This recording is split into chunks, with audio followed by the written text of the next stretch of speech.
আসসালামু আলাইকুম, কেমন আছেন? আমরা সবাই ইলিশ মাছ পছন্দ করি, আর ইলিশ পোলাও হলে তো কোনো কথাই নেই। তো আজ আমি রান্না করব ইলিশ পোলাও। প্রথমে পরিমাণ মতো তেল দিয়ে এর মধ্যে পেঁয়াজ বাদামি করে ভেজে, কাঁচামরিচ, আদা রসুন, গরম মশলা, চট্টিক জায়ফল পোস্তা দানা পেস্ট, লবণ, গোলাপ জল, টেস্টিং সল্ট সব একসাথে দিয়ে কষিয়ে আমি ইলিশ মাছগুলোকে দিয়ে দেব। ইলিশ মাছগুলোকে কষাতে হবে পোলাও রান্না করার আগে। এর মধ্যে কষালে তারপরে পোলাওতে ইলিশ মাছের ঘ্রাণটা হবে,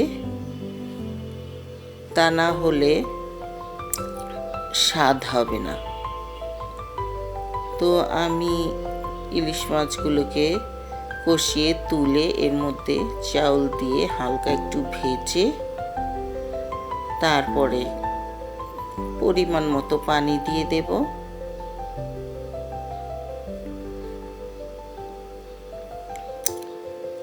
তো আমার এই ইলিশ পোলাও আপনাদের যদি ভালো লাগে তাহলে লাইক, কমেন্ট, শেয়ার করে পাশেই থাকবেন, আর নতুন হলে সাবস্ক্রাইব করবেন।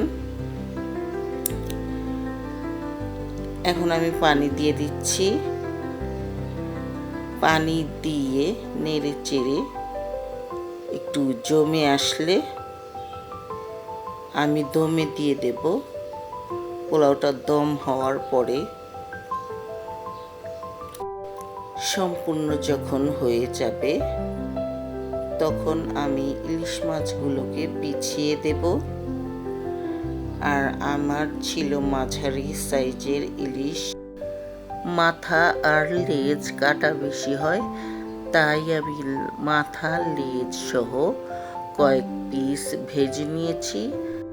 দেখুন, আমি নেড়ে চেড়ে জমে আসার পরে আমি দমে দিয়ে দিলাম। তো আমার ইলিশটার ডিম হয়েছিল, ওই ডিমগুলো ভেজে নিয়েছি।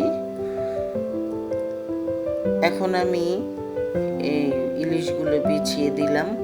আমার পোলাওটা সম্পূর্ণ হয়ে গেছে। দেখুন কি সুন্দর হয়েছে। এখন পরিবেশনের জন্য একবারে রেডি। দেখুন, আমি ইলিশ পোলাওটা বেড়ে নিয়েছি। দেখুন কি সুন্দর হয়েছে, কি লোভনীয় হয়েছে। মানে দেখি আমার এখনই খিদে পেয়ে গেছে। আমি একটু খেয়ে দেখব, আপনারাও এইভাবে রান্না করে খেয়ে দেখবেন, খুব ভালো লাগবে। একটু খেয়ে দেখি।